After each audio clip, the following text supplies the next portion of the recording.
If my level of color coordination today seems a little bit deranged, that's just reflective of my overall state, including my knitting the last couple of weeks.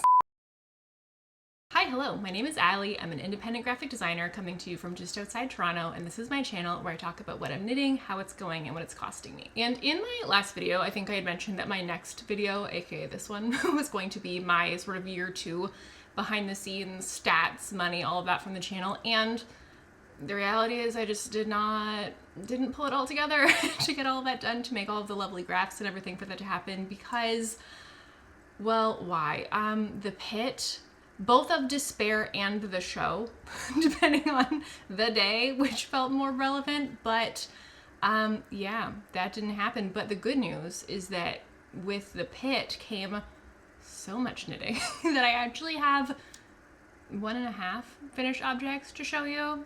We'll get into it, but you are seeing them. But so the good news is that I do have a knitting update to share with you, even if we're gonna have to wait a little bit longer to get into those year two stats. So as for my mug and tea of the day, this is my mug from Studio 648, and out of it I'm drinking Sloan Classic Earl Grey because what else is new? And like I said, I am wearing finished objects, so we'll skip what I'm wearing for now and we'll get into those shortly. Before we do though, I want to tell you about our sponsor for today's video, Craftsy. Craftsy is your online resource for all things creative, a community with over 2,000 classes for curious makers who always want to keep learning. With more than 20 creative categories, you can hone your creative skills or learn new ones in knitting, cooking, sewing, painting, and so much more. Maybe you want to learn to make the most of your yarn stash, or knit faster, or level up your intarsia color work. Right now, I'm in the middle of Sarah Peasley's class, Get Engaged, Perfect Knit Fabric Every Time, because after my Allgood Tee swatch kind of betrayed me, I was feeling like, okay, there's probably still some stuff here I could learn in the world of gauge swatching. This class is so in-depth, covering all of the things that can impact your gauge, from the physical things like your yarn or your needles or even the length of your circular cord, to the less tangible ones that mostly come down to ourselves. She calls this the rogue variable. That's definitely how I feel when I start messing with a pattern. I am absolutely a rogue variable.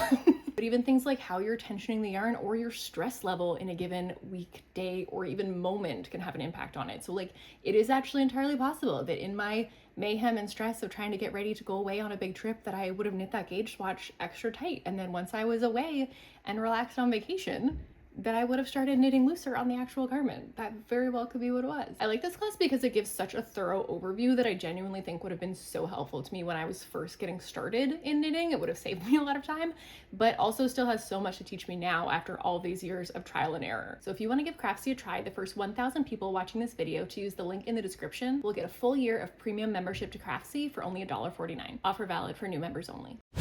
So if part of this extremely color coordinated outfit is looking a little bit familiar to you, it's because this is the same shirt that I wore in my video that I filmed last time. But I felt like it needed to come back. It needed to be the thing that I was wearing in today's video because it is the, what I'm calling 1/2 of my 1.5 finished objects, because contrary to all of my self-trash talk in my previous video where I said it's gonna take me months to get around to finishing this thing, who knows when that's gonna happen?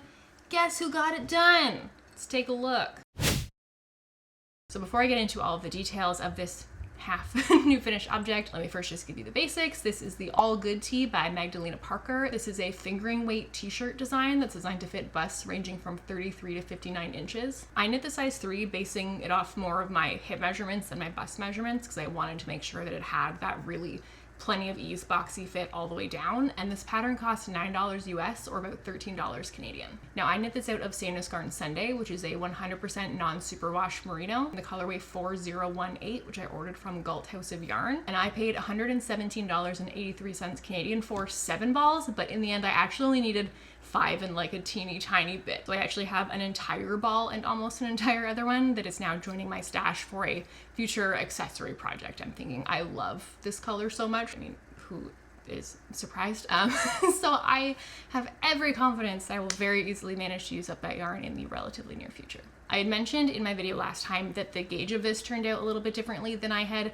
expected, hoped that it would, in part because I upped my needle size from the 3mm recommended in the pattern to 3.75, which in my gauge swatch looked fine, and it lied to me. I'm just so used to having to upsize my needles, I didn't think twice, and bit me in the butt a little bit this time. But as much as in my last video I was saying that the drape of this was really different from what I had been banking on it being, what I had knit this intending to make, I've really, in the last couple of weeks, come to love it for what it is. Like, I've had time to sort of grieve that. And I really love this shirt. I think it turned out great. And, you know, maybe in the future I will knit a slightly denser t-shirt. So to catch you up if you missed it, or just maybe don't keep a meticulous mental record of the state of all of my knitting projects, how dare. Basically my problem was that I had modified what was supposed to be a ribbed neckband to actually be folded over stockinette, and hadn't really accounted for how stockinette is just wider than like the same number of stitches in ribbing, because ribbing will like compress on itself, right? So it was just weird and open and baggy and rippling, and elastic only made it worse. It was just super not what I wanted it to be. So a whole like day and a half after I recorded my highly self-slanderous video on a Friday evening, Sunday morning I woke up and I was like, you know what? No, we're doing this now. And I think that part of that came from, I had started editing the footage from recording on Friday, and I was like, you know what? This shirt is nice. I like the color of this. I like so much of what's going on with the cut of it. Sleeves are a little wonky, but like, again, fixing the neck might fix that.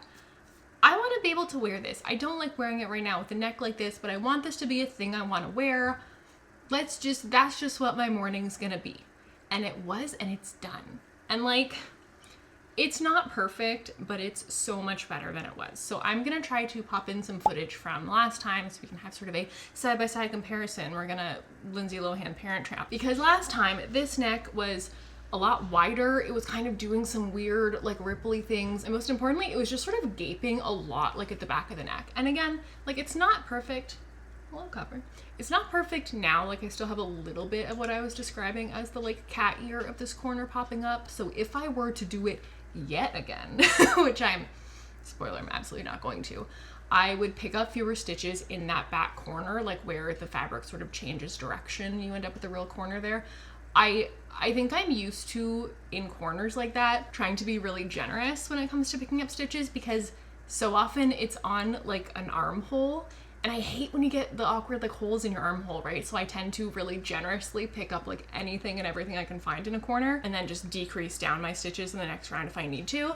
So I was kind of just applying that same logic, not really realizing how much extra fabric that creates at the back corners. So like, again, it's not perfect now, but to me it's like, this is now 100% within reasonable margin of error. That like, I am happy with this. It's good enough. I'm happy to wear it. Like the way it was before, I was like, I just don't like it. Every time I see it in the mirror, it just makes me sad. And now we're firmly out of that territory. So this time I removed all of my many rows and picked up stitches, which made me very sad to have to pick them up again. But when I picked them up this time, I picked up fewer stitches. I think I picked up like 25% fewer stitches than I did the first time around. So again, in retrospect, I think I probably could have reduced even more. I probably could have done like a third, maybe would have been the sweet spot, and then especially not doing as many around that back corner. But again, we're now firmly within territory of like, I'm so happy with this shirt now. Hang on, let me get up so you can see the full final effect. Ta-da! I feel like you can see too that fixing the neckband did definitely bring the sleeves up from where they were. They were, I think, more like down here before. And I think that they're still like longer than they were in the pattern, because my row gauge kind of ended up being longer than it seemed like it was going to be from my swatch. But again, I feel like this is now within the realm of like, it's not exactly what I was shooting for, but I think it looks really nice anyway. I really like how it turned out. So this one I feel like was a successful rescue mission. It definitely needed the attention of the new neckband, but I'm so happy that I did it, yes, but mostly that it's over. Now I have, oh, I just realized I did not bring my mic over here with me. So sorry for that audio quality. Anyway, I am thrilled to now present this as an officially finished object. No asterisks, no caveats, just done. Part of my wardrobe. So yeah, that's our final update on my Allgood Tee. I'm so happy that I had sort of a, like the travel project excuse to cast this on, because this has been kicking around in my like honorable mentions of my seasonal knitting plans for so long.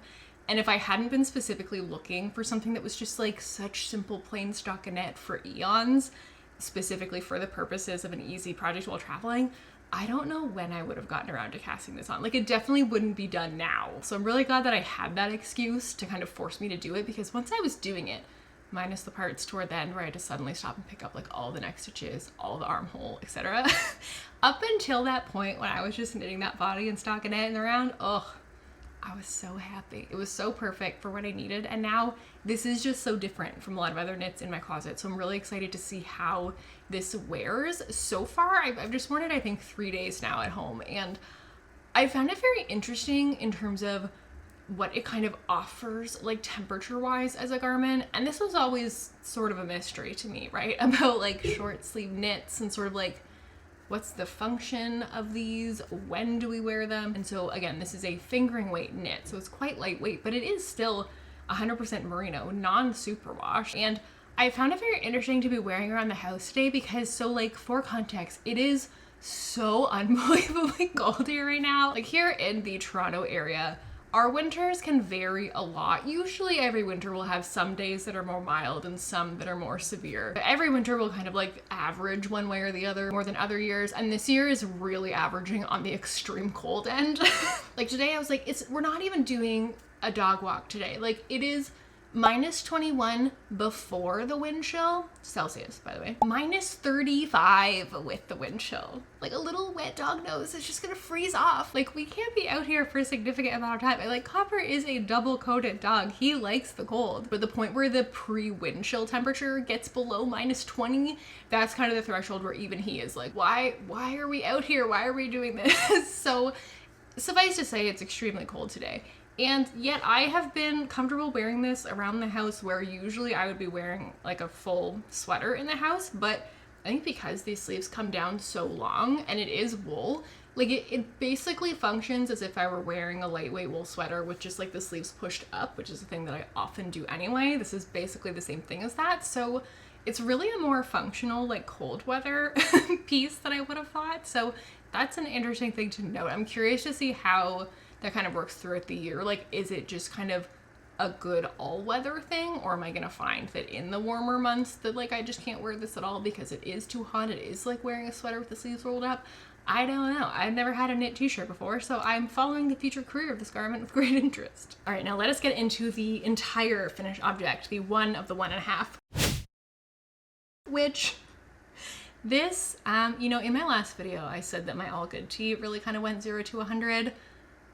If that's the case, I don't know what we call this. So you may recall in my last video that I was showing some acquisitions, that I had so kindly been gifted some yarn from Cesium Yarn in collaboration with the Charm City Unicorns from their New Year's Countdown Advent. And I had picked up to go with it some Fua Fua from Moondrake Fiber Co. And, you know, it's a scarf now. I said in that video that I imagined that this would be a side project, you know, monogamous knitter, trying to branch out, anticipating getting back into my book club cardigan. It's very elaborate. There are probably going to be times where I want to be knitting something, but I just can't knit that while I'm doing whatever it is that I want to be knitting during. And it would be nice to have this as something I could work on, because I learned in knitting the Musselburgh hat. I really love knitting at that circumference. You know, it can all be on one circular needle without having to do any sort of magic loop or DPNs, but it's still a very short round and it just feels like it's flying and you're just knitting a tube, and that's so wonderful. And it was so wonderful that it's done. See above again, because of the pit in part, which we will get to more later in my Off the Needles segment. But okay, well, let's start with some project stats so you know what you're looking at. This is the Kilometer Scarf by Florence Miller. This is a free pattern designed to be knit up at a DK weight. So I was interested in this pattern as soon as I learned how it's constructed, which is that you're just knitting a tube and then the ends get stitched together at the end. And I was like, oh, so I just get to like knit the best part of the Musselburgh hat forever and ever and ever? Sold. What a great side project. So I cast this on when I finished my Allgood Tee, and I had decided that, okay, before I get back to my book club cardigan, I really want to first do a little side project. I want to do a gift project. I want to make the pole dance socks by Hypercycler Designs that were my winter knitting plans. I want to do that first before my book club cardigan.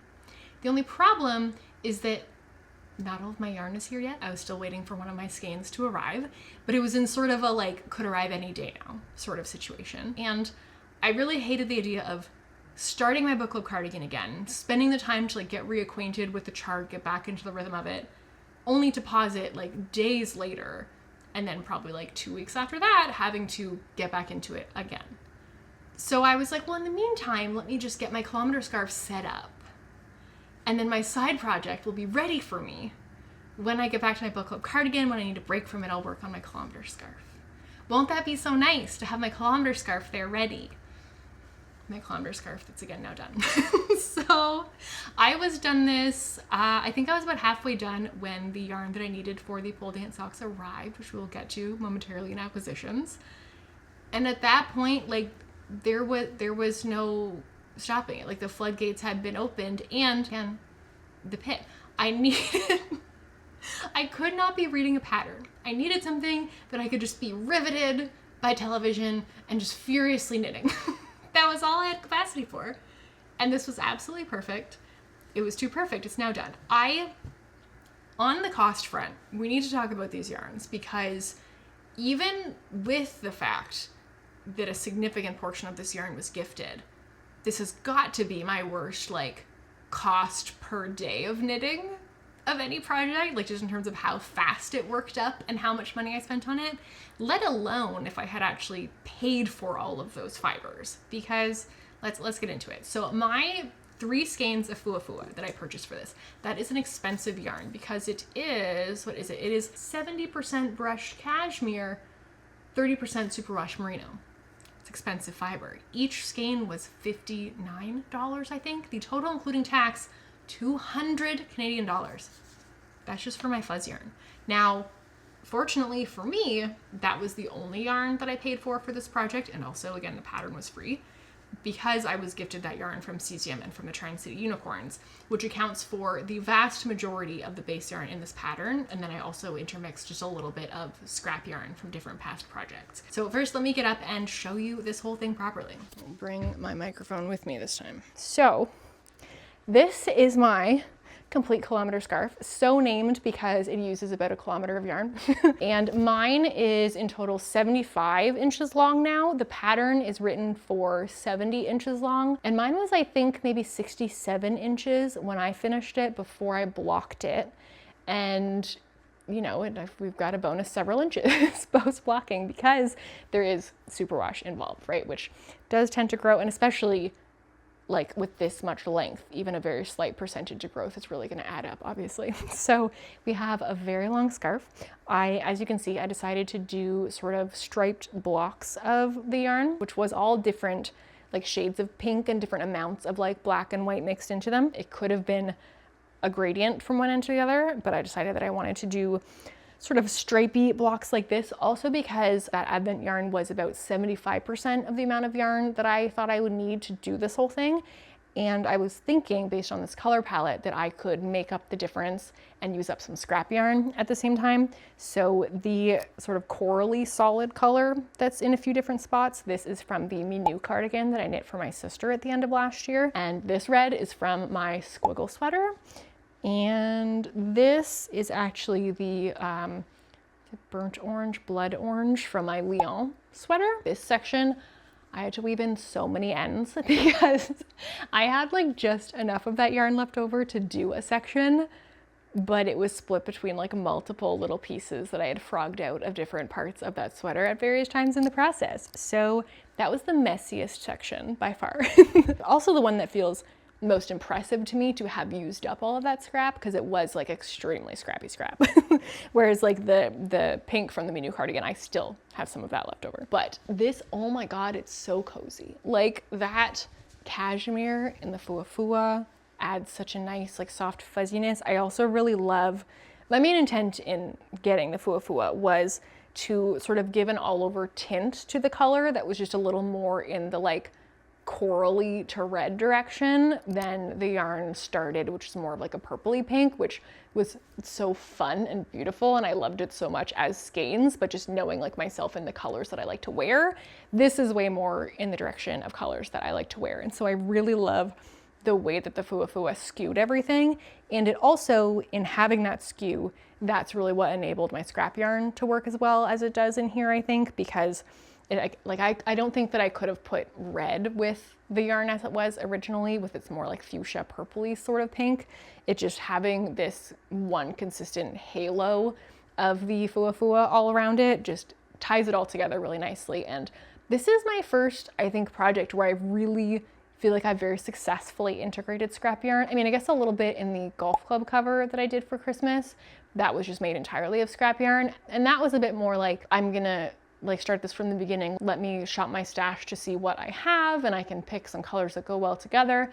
Whereas this felt more like, I already have this thing I'm making. I've devised this plan using this yarn I've been given. Can I work in some scraps I have? Can I like reverse engineer this to work those in? And it was just sort of like a fun bonus sort of thing. Like they just sort of snuck their way in. So let me show you in terms of usability. This is where I'm gonna need to move my mic a little. Where do I put you? So in terms of the wraparound, we have a couple options. So we can do a casual single wrap, right? And this is a really nice, like wide scarf. So even just one wrap does do like a really good job, both in that it can be kind of close to your neck back here and really like touching it and keeping it out of the wind, but then also the top layer can kind of be like a wind shield, you know, that like sticks out around your mouth.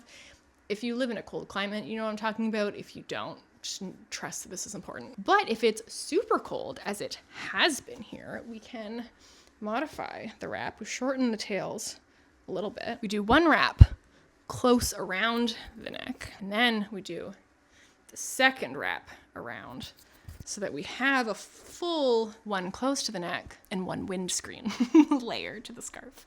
So we can really adjust these to be exactly where we want them to be. Which this, realistically, if I'm wearing this big of a scarf, it's because it's extremely cold and this is how I'm going to be wearing it. Though actually, this is how I'm going to be wearing it. Imagine that I'm also wearing gloves right now. Now, maybe before I sit back down, I should just give you its entire glory. Is that even all in frame? It is taller than me. It's a lot of scarf.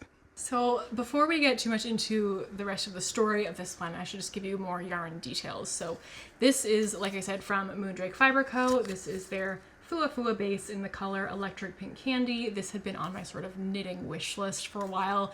They have so many stunning colors in this base, just the most like electric is a very good name, like neon colors, incredible colors. And like I said, that cost $200. I ordered that from the Knitting Loft in Toronto, and I was holding that with the DK base from Cesium Yarns, which I believe is a superwash merino. For most of this, there's also a little bit of Cascade 220 mixed in there. There's also, where is it? This is the Knitting for Olive merino held double. So actually, one of the things when I was casting this on, I modified the stitch count that I cast on, by which I mean I knit a couple inches and then tore it back and then modified the stitch count, because I am producing a thicker fabric than the pattern is actually written to be. It is a DK weight pattern, and without the Fuwa, this would be DK weight for the Cesium Charm City Unicorns yarn.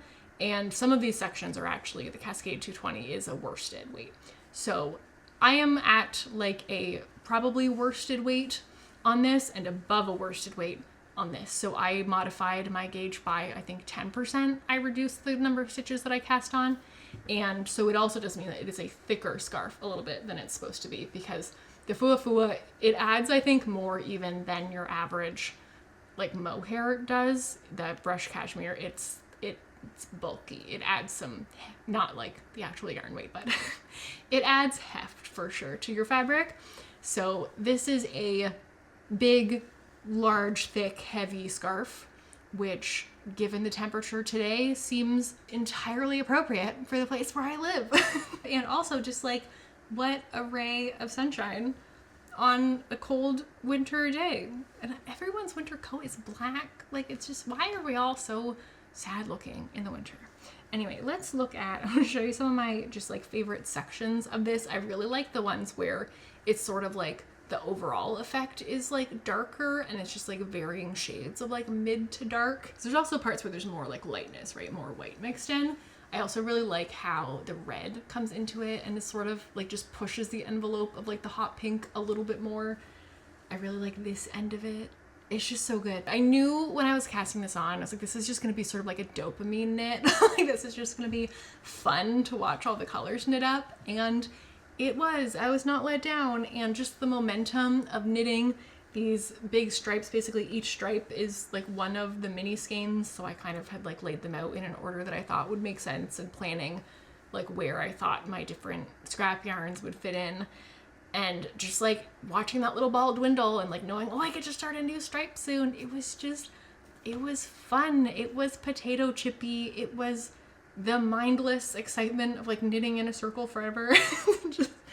I had clearly a great time. Editing Alley, I just want to report that in the week or so since I filmed this, so I basically pulled that scarf off the blocking mat the day I was filming. I've now had a week with it. I am obsessed with this scarf. I have not wanted to wear another scarf. I'm sure part of that is the novelty of like a new knit, right? I always wear my knits more when they first come off the mat, but this scarf just like, it has continued to be so incredibly frigid, and I just feel like I'm in like a bubble of warmth and comfort in that scarf, and it's wonderful. I also was thinking, like I said, I was thinking of it more like a process knit. The day after I finished it, I wore it and I went to see my parents, and we were at a Tim Hortons, and I went to the bathroom and I took off my scarf and put it on the table, and like 60 seconds later when I came back to the table, my mom had it wrapped all around her and was like, ooh, this is nice, this is cozy, I want one of these. So the good news is that I think that I found who would happily inherit the scarf from me should I decide I don't want it. However, the bad news, I don't think I'm letting this thing go. Also, I have to say, there is one thing that this scarf really reminds me of, and even more so did when I was working on it, so the end was still open and it was a tube, which is a thneed from the Lorax. I affectionately refer to this as my thneed. It did, particularly when it was still open, just look like the giant pink all-purpose fabric tube of the Lorax.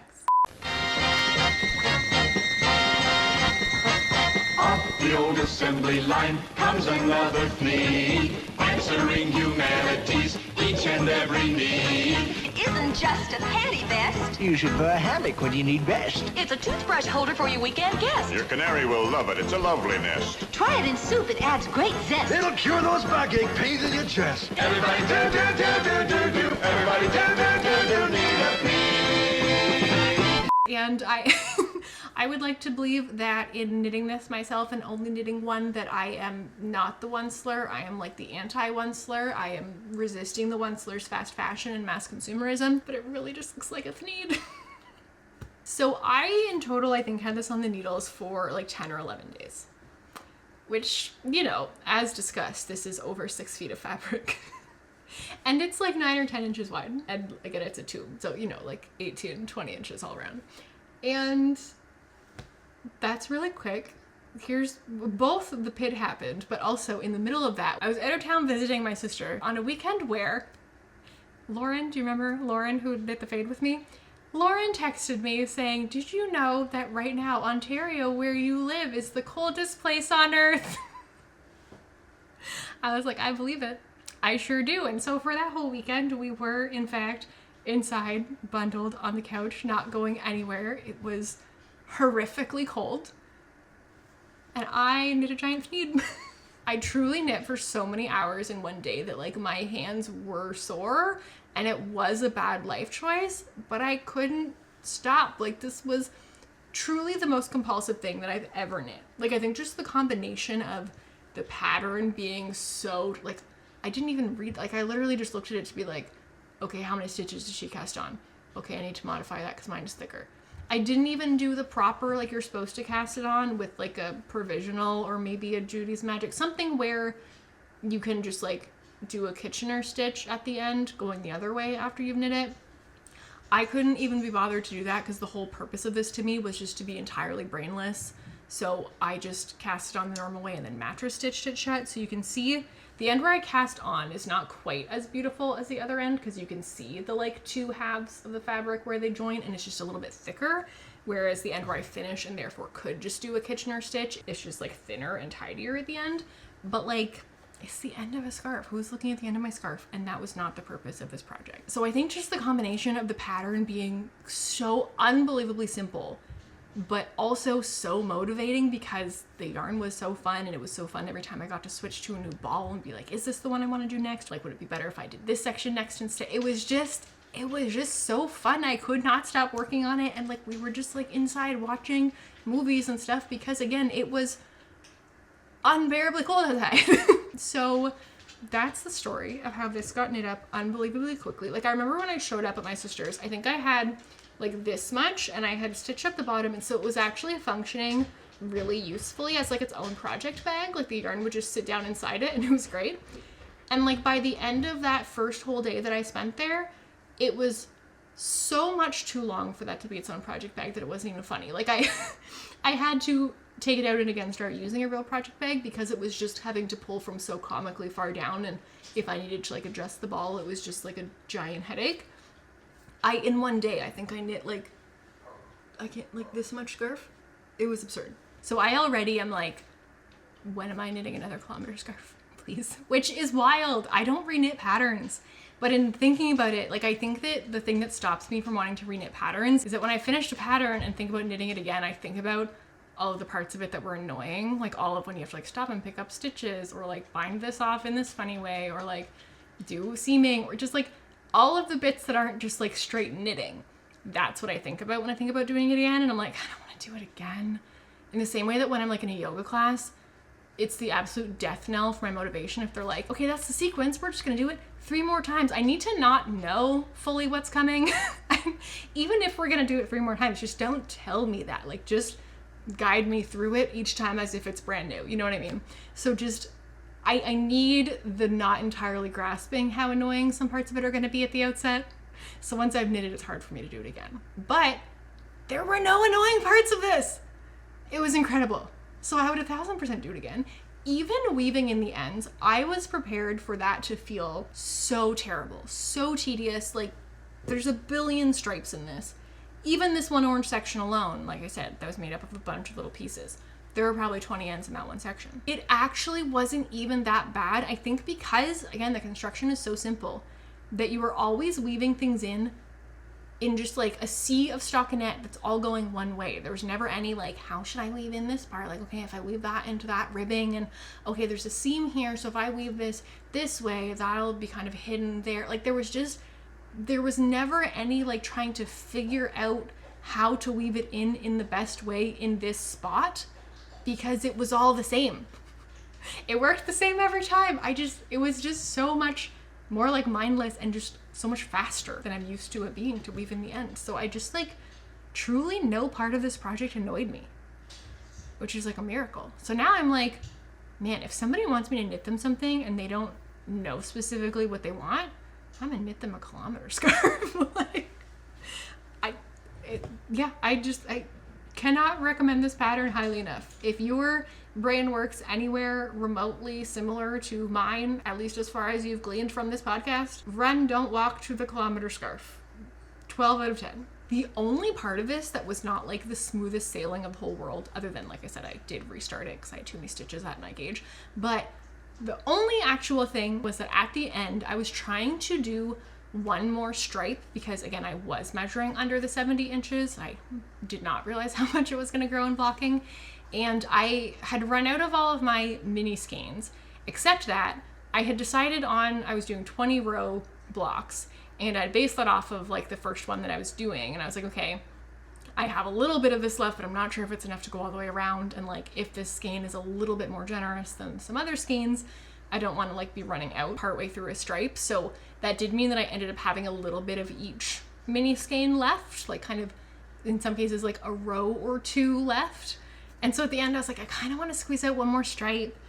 Based off of where we're at here, like it doesn't make sense to do another solid stripe, because the only color that I have left to use would be more of this coral, and so far in the scarf I'd been alternating between coral and a red color, and also because I've been doing the solid color like scrap sections after 3 of the like variegated cesium yarn stripes. So it would have been like too close together and the same color, and I just was not sure about that. So it's like, I think that if I use my mini skein scraps, it'll be a lot of ends to weave in, but it'll mean that I can get another section that sort of looks like one of the just like variegated sections. And so I started doing that. I got, I think like 2/3 of the way through it, and then my fuwa ran out, which I was really surprised about. Like I thought that the ball looked decently hefty going into it, but just because it is so thick. By the time it gets small, like it dwindled faster than I expected it to. So once I ran out of that, I was like, oh, I guess this section is not meant to be. So I then had to unravel it, which was just, it was the most annoying section to unravel because I was using such short, scrappy bits that there was a lot of things that were like twisted around each other every time I joined a new yarn, and it just, it was not meant to be. But at least that saved me some ends that I had to weave in. And I mean, now that I know how long it ended up being, I absolutely didn't need that last section anyway. And I kind of enjoy how, because this end has 3 sections and then a solid color, and this is only 2 sections and then a solid color, it means that when I lay it over my shoulders evenly, it like offsets, like the red is up here and the next solid one is a little bit further down. So it's not too like aggressively symmetrical the way it sits. It just seems more like a random stripe pattern going around. So yeah, that is my Kilometer Scarf. That is the most obsessive project I have had since I think my colorwork sweater last year, where I learned that I can't be trusted with stranded colorwork to want to do absolutely anything at all in my life when that's on the needles. So new compulsive knitting option unlocked. And, you know, may I exercise that knowledge with caution going forward. As for what I'm going to use while I'm working on my book club cardigan as a side project I thought I might need, I don't know, we're back at square one now.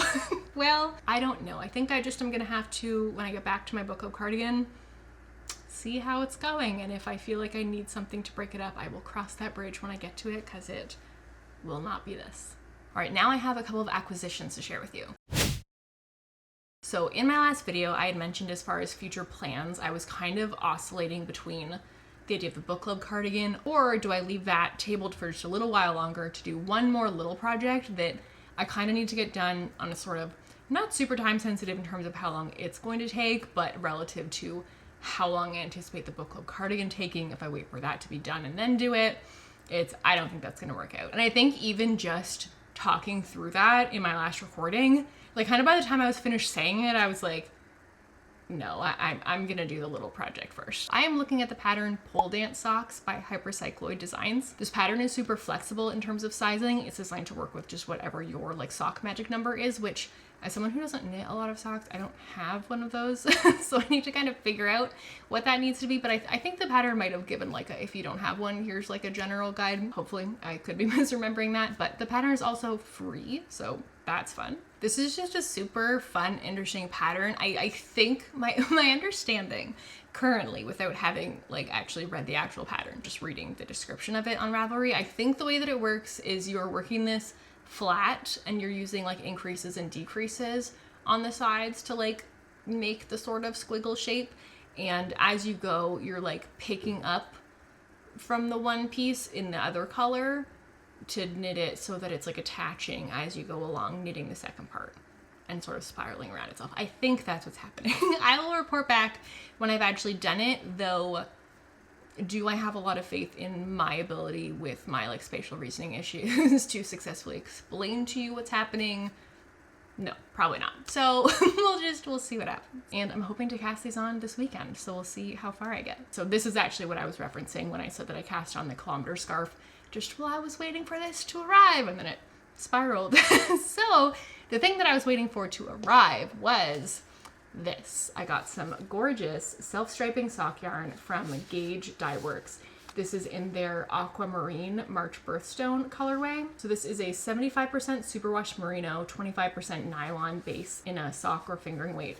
And it's this beautiful, like different shades of light blue, looks like an aquamarine gemstone. And I looked at so many different self-striping sock yarns. I was just trying to find one that I felt would sort of not match the one in the pattern photo exactly. I wanted to feel the same. You know, I know I'm not gonna find an exact perfect color match, but I just want one that feels similar in terms of sort of like contrast levels, both between the stripes and also between the stripes and the non-striped part of the sock.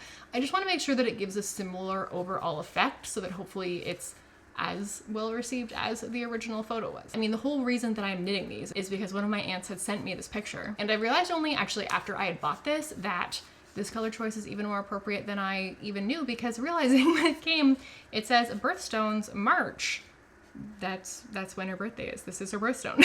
So all the more fitting. And that's why I want to get this done before the book club cardigan, because I just don't trust that I will have that done with enough time to then also knit these socks in time for a March birthday. So speaking of the contrast color, I got this yarn to go with it. So this is the Sandusgarn Sisu. This is also what I used when I knit the Musselburgh hat for my nephew. So this is in the colorway 1032. Sandusgarn, always super creative with their naming. And it's just this like light gray that's like a little bit heathered, and I thought would go nicely with this. It's a similar base. It's an 80% wool, 20% nylon base, so good for socks. And yeah, I am excited to cast this on. I'm also a little bit like, it's just not going to be as smooth of sailing as my Kilometer Scarf, because literally nothing ever could be. So I'm a little bit like, what do you mean I'm gonna have to follow a pattern? Why? But I do think it'll be super cool to like watch these knit up and see like the spiral start to come together. Now in terms of cost, this one was $11.24 including tax. The shipping on it was free because I ordered it with my Fua for my Kilometer Scarf, so that, you know, cost plenty to put us over the free shipping limit, so this got to ride the coattails of that a little bit. And then this one from Gauge Dye Works, this was definitely more expensive because it's indie dyed, right? It's designed to be in fun self-striping. So this was $45.63 Canadian including the tax, and then there was also an additional $12 in shipping. So adding these together and the $0 pattern cost, that puts us at a total project cost of $68.87 Canadian. I'm excited to cast these on and to just mostly get them done, but also like I've never worked with a self-striping yarn like this before, so I think it's just going to be super fun to see it work up in much the same way that my Kilometer Scarf was very fun to see the different variegated colors work up. And I don't know, this happens to me once in a while in my knitting where I will not knit a single accessory for a year, and then suddenly I knit a bunch of little things. So like recently I knit the Musselburgh hat, I knit the Cityscape mitts, I knit the golf club cover, I am now knitting these socks. The Kilometer Scarf is not small, but it is an accessory. I don't think it's any less knitting than a garment, but it is still an accessory. So it's just so many of these little things that I've been knitting sweaters for like a year. And I think when I'm in that like momentum, garments are just very motivating to me. Like I will really fall in love with one and I'll really want it in my wardrobe. So it's hard for me to convince myself to kind of pause and take a step back from that and start knitting. Also because smaller things are often gift knits, right? And to just be like, okay, do I want to spend my knitting time on something that is going to go away? It's going to go belong to someone else. Like there's so many things that I want to knit that I want to have in my knit wardrobe that sometimes it's hard to justify to myself to spend that time on something else. But it's like once that floodgate opens, like once some sort of like external deadline prompts me to actually do that, then it's like, oh, it's like no big deal. It's like suddenly I'm generous. I do genuinely kind of think that there's something going on here in terms of like just with how many of the horrors are persisting on a day-to-day basis. There's been a lot of talk about like community and needing to like reach out and be there for each other and really like investing in our interpersonal relationships right now, because the way that we've all gotten so siloed is a big part of what allows fascist takeovers. Anyway, so I think that sort of general like line of thinking and just more like community spirit being in the air, I think is sort of influencing my willingness to spend my time knitting more things for other people right now. And like, not that that's going to like solve anything. It just, I think right now it just feels good to me to do things that are connecting me more with other people around me. And, you know, also like donate money. I don't live in the States, so I don't have reps I can call about this, but I do have reps that I can and have been contacting here about why are we sending weapons that support this? No, thank you. So lots of things to do, boycotting things. Actually, yesterday my life would have been so much easier if I could have just gone to Home Depot. But yeah, no, they're like top of that boycott list. So I got to know my local Home Hardware the other day because I'm planning to do a little bit of painting around the house this weekend. Also went to Benjamin Moore to source my paint instead of just getting the paint again at the Home Depot. This is how I learned that it turns out all Benjamin Moore paint stores are independently owned and operated. So that's fun. Go support your local Benjamin Moore. And so it's not like knitting a bunch of things for people in my life is going to like solve the problem, but it does just kind of feel like something I can do right now with something I was already doing, like I was gonna be knitting anyway. That's just kind of helping me feel like it's keeping people a little bit more connected. It's just a way of reaching out, and that feels nice and hopeful, and like, who doesn't need a little hope right now? And this is not to say that I'm not gonna like knit something for myself next. I'm gonna go back to my book club cardigan. It's not to say that you should be gift knitting all the time. It's just a pattern that I've noticed happening in my knitting lately, and I think that this is kind of where it's coming from. It's just like a desperate attempt for my brain to find a little bit of like joy. We'll see if I go back to my very me focused knitting in the near future, but right now I'm kind of feeling like I've just had ideas for like more things that I want to knit for more other people. So we'll see if by the time I'm actually getting to my spring knitting plans, if those ideas are still there. But yeah, I just currently am feeling like, I don't know, I have so many knit things in my closet. Do I need a million more sweaters? Maybe I would just want to knit nice things for nice people that I care for, you know? I don't know, TBD. Okay, let's get into some off the needle, starting with a reading update. So I have been using an audiobook to re-listen to a book that I have previously read. And now, side note, I was really listening to a lot of audiobooks for a while. I think about a year ago, I was sort of like, oh, I like figured out that nonfiction books for me work way better as audiobooks. I tend to still struggle with fiction in audiobook form, but it was really working for me as a way to read nonfiction books. And then I kind of suddenly stopped doing it because I had been mostly relying on a service called Everand that at the time was operating on this very like Netflixy model where you would pay a relatively small, I think it was maybe like $13 a month, and you would get unlimited access to any of the audiobooks in their catalog, which wasn't like all of them, but it was a lot of them. Like I probably had like a 50% success rate with finding a book that I wanted to listen to on there. And so that let me listen to a lot of audiobooks. But then at some point several months ago, they like totally changed their model. I'm guessing their last model just wasn't making them any money.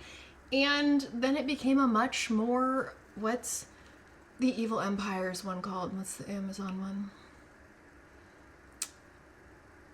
Audible. It's very like Audible, where your monthly fee gets you like a credit for a book or whatever. And then you can like, it just is not viable for me to be buying individual audiobooks, particularly when like I like to have physical books. Is this shocking? So usually a book that I'm trying to listen to, it's a book that I already own. So like for me to be buying it twice, and also audiobooks mean that I can listen to more books that I can read the normal way, which means I would go through them even faster. So to be buying a book twice to tear through them even faster is just not sustainable. So I just kind of fell off of audiobooks because I was like, well, this is now a model that's not, this doesn't work for me.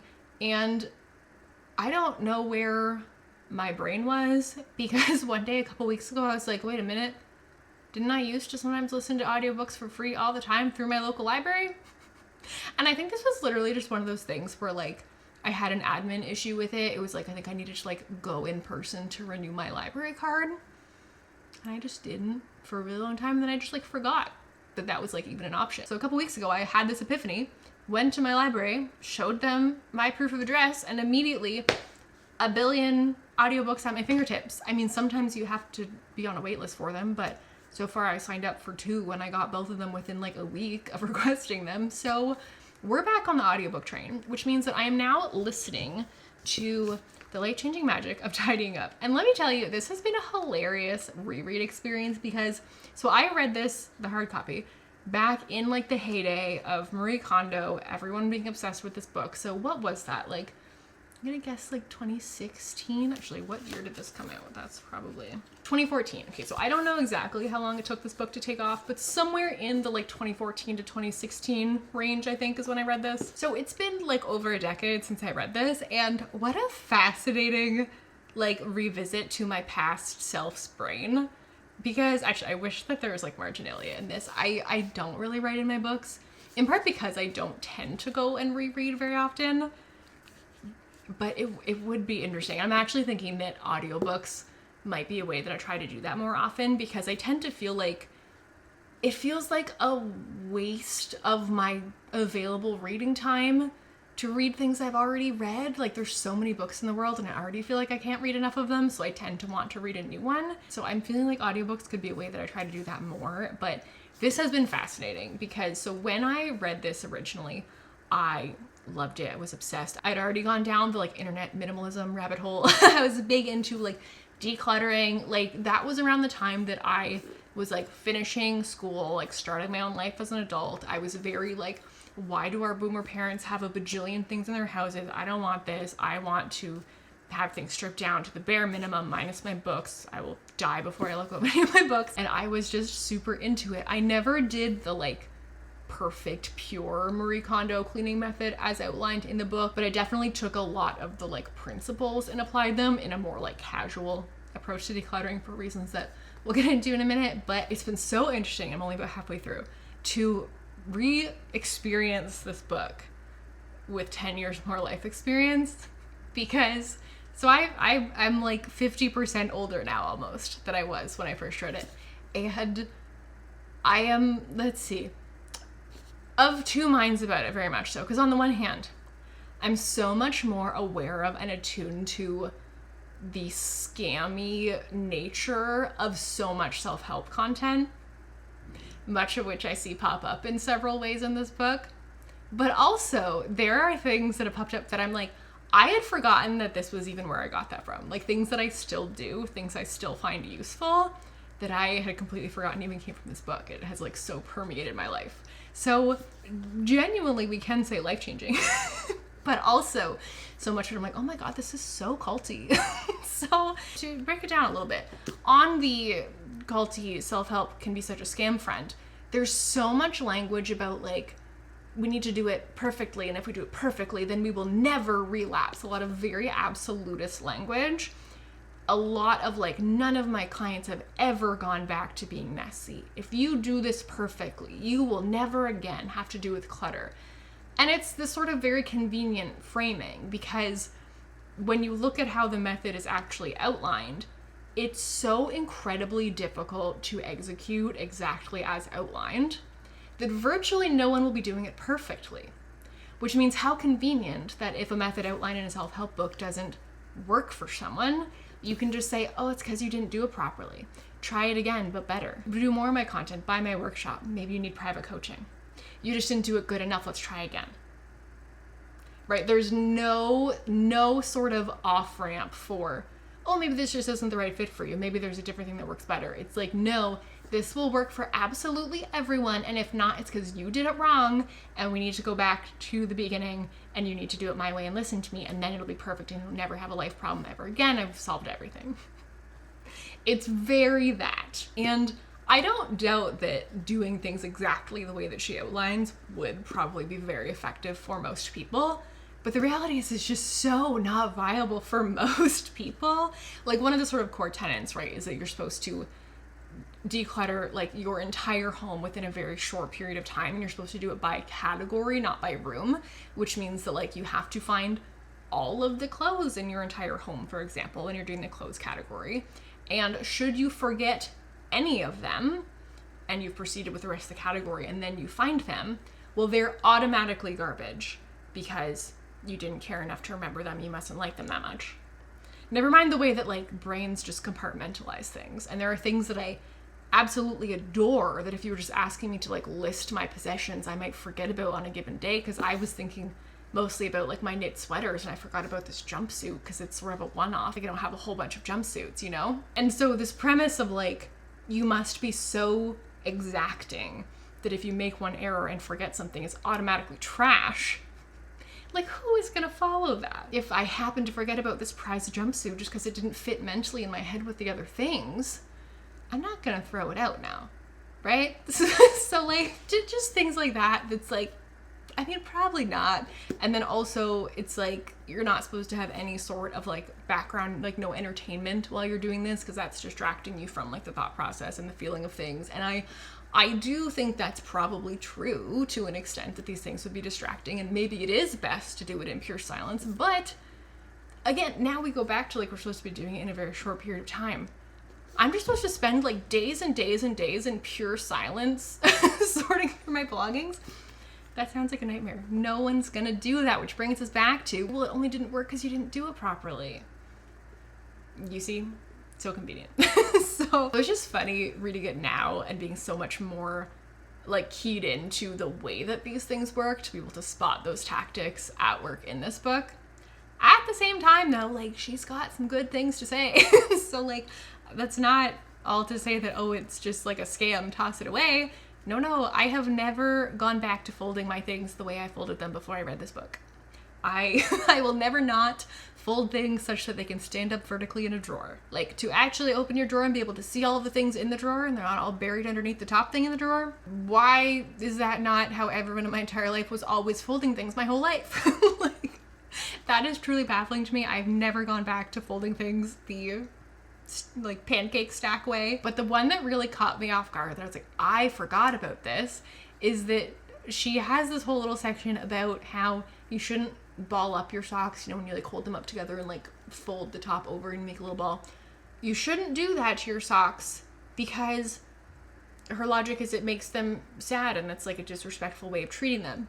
Which is funny because at the time I remember thinking like that resonated with me the least, we'll say. Like the idea of the like personification of the sock didn't really resonate with me in any way, but I was already changing how I was folding stuff because that did just make like logical sense to me. And I was like, you know what, let's try what she's proposing, which is you just kind of like fold your socks together instead of doing like the fold over. You just like lay them on top of each other and fold it over once or twice or whatever.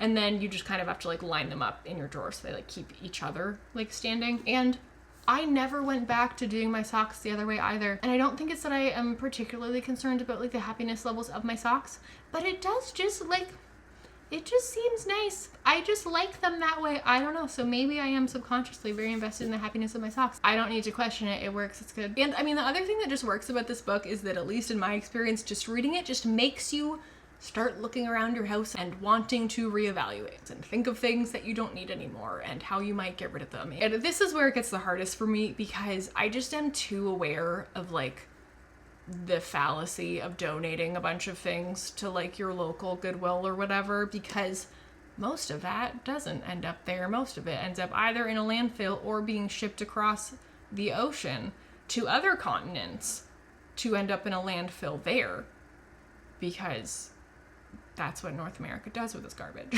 So it's just bleak, which means that I feel kind of personal responsibility to really try to rehome things more directly via, like, if I can take them to a local thrift store that will only take the things that they actually intend to sell and just give the rest back to you to get rid of kind of the first wave. That's my first line of defense. But they will take like two things and like insult you and tell you how nobody wants the rest of your clothes and all the reasons why. It's very, Plato's Closet's tough for the ego.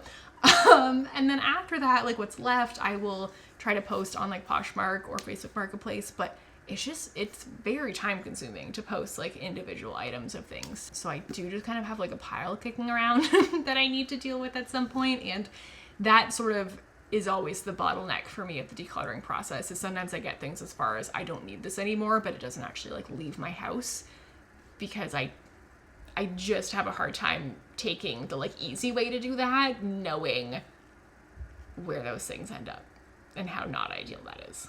But it's this has gears turning again. I feel a premature spring cleaning coming on. And let's now do a watching update. I mentioned up top The Pit. I have one of those personalities, unfortunately, where if everyone is talking about something, I have no interest.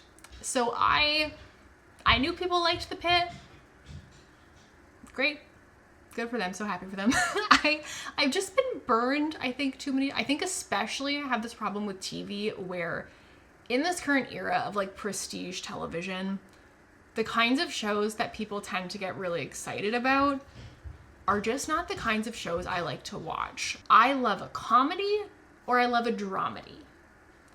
A like pure drama show, it's just not usually what I want to watch. I'm much more flexible in the tone of movies that I watch, but I think just because a TV show, you live in that world for so much longer than a movie, I just don't want to spend that much time in a world that makes me feel like uneasy or stressed or what, like, this is my entertainment. Like, when I'm watching TV, I'm trying to like unwind. And that doesn't do it for me. And I think it's the same reason that like I, again, will happily watch like a scary movie.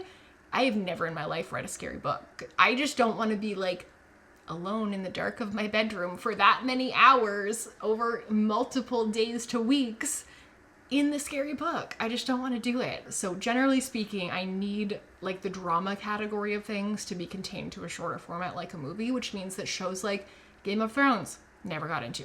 Breaking Bad, never got into. These are also things that like I did start, like I tried to watch some of and just like, I don't want to watch more of this. Most recently was Pluribus. Again, people were upset. Like, so many podcasts that I listened to, it was like their show of the year. Watched an episode and was like, meh. I don't feel like I need to watch more of that. And I'm sure there will be people telling me, no, you have to watch more than one episode. Like, you have to wait for this, that, and that. And I just have no interest. Like, just the vibes are just not, it's just not the vibes that I want. And so I tend to have a hard time getting into the big show of the moment because I think so often the big show also had like Walking Dead to that category. Squid Game, did watch Squid Game, but again, like, could take it or leave it. Like, I wouldn't have watched that just on my own, you know? And so for whatever reason, I feel like the most popular shows just tend to be in the drama category, and I'm not interested. And so when I heard about The Pit, I was like, so happy for you, not interested. And then I was talking to my friend Jess, who I went to design school with, who actually messaged me saying that she had been like watching one of my episodes. I'm like, oh my God, I didn't know you watched. That's so fun. But she was telling me about The Pit, and here's the thing. When we were at school together, Jess pitched me Jurassic Park as a must-watch film that is essentially a remarkably feminist text for its time, and that it was worth me checking it out on that basis alone, despite that I'd never seen it before. I had no interest in it one way or the other. It's my favorite movie. Incredible. 10 out of 10. Definitely criticisms that can be made. However, like, I've never enjoyed a movie more. So when Jess tells me that she thought I should check out The Pit, I felt I needed to take that seriously. And this is the story of how, my whole video that I was supposed to be doing this week got completely derailed because I had no time to pull together the stats or make the graphics I needed to make because I was watching The Pit at like every spare moment. Like, my boyfriend and I both were just so obsessed with it. So like, again, we tried watching Pluribus, and in the first episode we looked at each other and we're like, do you want to watch another episode of that? No, do you? No. We finished The Pit and we're like, another one? Another one. And it just got worse. Every night we tried to watch it. It was like the first night we watched 2 episodes, the next night we watched 3 episodes, the next night we watched 4 episodes. And it just like, no, like usually on a weeknight, I would be doing some combination of trying to like unwind, do my knitting, hang out, but also I'm getting household things done. I'm getting life admin things done. I'm getting YouTube channel things done. After I finish filming this is a Friday night, I need to go make a thumbnail and do all the metadata and edit in a part of the video that I forgot to edit that I caught when I was doing my transcript review yesterday. Before the video goes up tomorrow morning, I am never doing things this last minute on this channel. It's because of The Pit. It's because of The Pit. I've been sucked in. I've been doing absolutely nothing else. And if you don't know what The Pit is, you're probably very confused right now. It is, fun fact, it was initially pitched to be a reboot of the show ER, okay? Starring Noah Weil? How do we say his name? Noah Weil. He was in the show ER like 30 years ago with George Clooney. And it's now, same guy, same actor, playing a different character now because, related to Jurassic Park, the Michael Crichton estate owns the ER intellectual property. Michael Crichton is dead. Michael Crichton's family said no to the ER reboot. So they were like, okay, we'll just do a different medical drama about a different guy in a different hospital in a different city. It's not related. The Michael Crichton estate is now suing The Pit. Anyway, I didn't watch the original ER. I was like an infant, so I I have no frame of reference for whether it's actually different enough or if it actually is just like a serial numbers filed off kind of situation. The most familiarity that I have with ER is when Noah Weil and George Clooney make a cameo on the show Friends as the doctors that Rachel and Monica are going on a date with. So I have no real opinion on that. I just think it's really funny that this is a thing that happened. It also kind of feels like a case study of like better to beg forgiveness than ask permission, because if they had never approached the Michael Crichton estate about this and had just made their own show with a different character name in a different city, I don't know that the dots would have ever been connected in the same way. Like, I don't know that the Crichton estate would have had probable cause to sue. And now they do, because there's an email chain proving that they were initially intending to do an ER reboot. So anyway, all of this to say, it is a medical drama. The premise of it is that each episode is 1 hour of a doctor's 12-hour shift, and it's phenomenal. My best friend is an ER nurse, so I hear all kinds of stories about the things that happen in the ER, and just, I text her so often when I'm watching the pics. I'm like, oh my God, there is this, that's just like you told me, and oh my God, that does happen all the time, oh my God. Like, just the level of realism really felt like it was there in a lot of ways. Not there in the volume of like all of the things that happen in a 12-hour shift, because while ERs are extremely busy, a lot of what they're busy with is like not nearly as interesting as the things that they're dealing with on the pit. So that's a little bit outsized for dramatic effect, obviously, but such a good show. Really hits on a lot of the like systemic issues that ERs face that, again, I hear about all the time from a real life ER nurse. So really appreciate the way that the show really seems to have a point of view in the way that it's portraying things. And I really like that point of view. I really support that point of view. I feel like it's a really good show. Like, it has good values, and also it's riveting. Riveting. And like, to my point about I don't like shows that like are a weird mood or too stressful, like the show is stressful. It's fun, but it's also serious. I don't know. It's like, it just does drama in the way that works absolutely perfectly for me, and I'm just doesn't miss. That's the story of how the pit has taken over my life, because I think we started watching it on a Tuesday. We watched it Tuesday, Wednesday, and then I was away Thursday, Friday, Saturday. I think we watched some Saturday night when I got home, Sunday, and I think we were done it by like Tuesday. Like, it was an absolutely unreasonable time frame to watch those 15-hour-long episodes. So, you do the math. Now you understand why I got nothing else done. All right, now that's all that I've got for you today. I would love to know, what was the last project that really kind of like took over your life? What was it? Why do you think that happened? Let me know. Maybe for the next time I'm in the market for a project to take over my whole life. And if you'd like to be here next time, I hope you'll consider subscribing if you haven't already. But if you already have, you're my favorite. And I'll see you next time.